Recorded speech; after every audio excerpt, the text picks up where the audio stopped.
కార్తీక మాసంలో పౌర్ణమి రోజు జరుపుకునే విశిష్టమైన పర్వదినం కార్తీక పౌర్ణమి. ఈ పండుగ శివకేశవులకు అంకితం చేయబడింది. ఈ కార్తీక పౌర్ణమి అనేది శివుడి కుమారుడు కార్తికేయుడు జన్మించిన రోజును కూడా సూచిస్తుంది. కార్తీక పౌర్ణమి ప్రత్యేక రోజున కథకు చాలా ప్రాముఖ్యత ఉంటుంది. హిందూ పురాణాల ప్రకారం పూర్వం తారకాసురుడు అనే రాక్షసుడు ఉండేవాడు. తనకున్న అపారమైన శక్తి సామర్థ్యాలతో విశ్వాన్ని అల్లకల్లోలంగా చేస్తాడు. రాక్షసుడిని దేవతలు సైతం ఓడించలేకపోతారు. అతనికి తారాక్షుడు, కమలాక్ష, విద్యున్మాలి అనే ముగ్గురు కుమారులు ఉండేవారు. అయితే ఈ రాక్షసుడి ఆగడాలు తట్టుకోలేక దేవతలందరూ శ్రీ మహావిష్ణువు దగ్గరికి వెళ్ళి ఆ రాక్షసు నుండి మమ్మల్ని ఎలాగైనా రక్షించండి అని వేడుకుంటారు. అప్పుడు శివుడికి జన్మించిన కుమారుడు మాత్రమే ఆ తారకాసురుడనే రాక్షసుడిని జయించగలడని శ్రీ మహావిష్ణువు వాళ్ళకు చెప్తాడు. ఆ సమయంలో శివుడు ధ్యానంలో ఉంటాడు. అంతేకాకుండా పరమేశ్వరుడికి సంతానం పొందే ఉద్దేశం కూడా ఉండదు. ఆ సమయంలో శ్రీ మహావిష్ణువు మోహిని అనే అందమైన స్త్రీ రూపం ధరించి శివుడి దగ్గరికి వెళ్తాడు. తపస్సు చేస్తున్న శివుడు ఆమె అందానికి ముగ్ధుడై వివాహం చేసుకోవడానికి అంగీకరిస్తాడు. అనంతరం వారి కలయిక నుండి కార్తికేయుడు జన్మించాడు. ఈ కార్తికేయుడు తారకాసురుడనే రాక్షసుడిని ఓడిస్తాడు.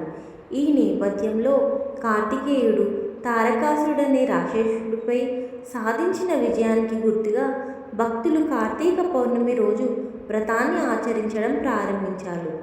ఈ కార్తీక పౌర్ణమి వ్రతాన్ని చిత్తశుద్ధితో భక్తి శ్రద్ధలతో ఆచరిస్తే సుఖ సంతోషాలు, సిరి సంపదలు కలుగుతాయని పురాణాలు చెబుతున్నాయి. తండ్రి మరణ వార్త విని తారకాసురుడి ముగ్గురు కుమారులు చాలా బాధపడతారు.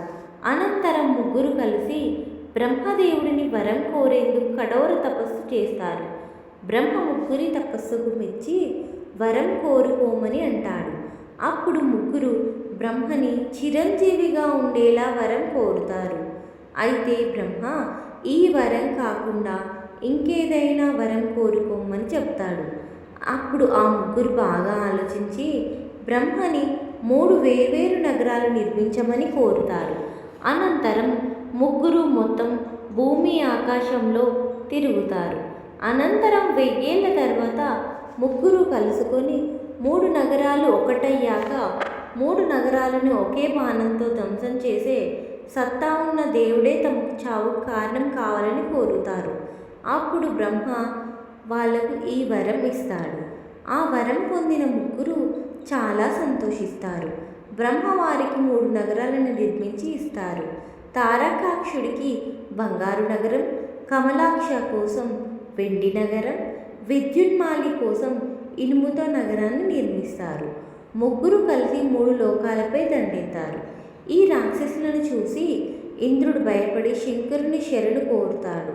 వెంటనే శివుడు ఆ రాక్షసులను సంహరించి ఒక దివ్యమైన రథాన్ని నిర్మిస్తాడు. ఈ రథం సాయంతో మా ముగ్గురు రాక్షసులను సంహరించడం. అయితే ఈ రాక్షస సంహారం కార్తీక మాసం పౌర్ణమి అని పిలిచారు. కాబట్టి ఈ పౌర్ణమి రోజును త్రిపుర పౌర్ణమిగా అని కూడా పిలుస్తారు. ధన్యవాదాలు.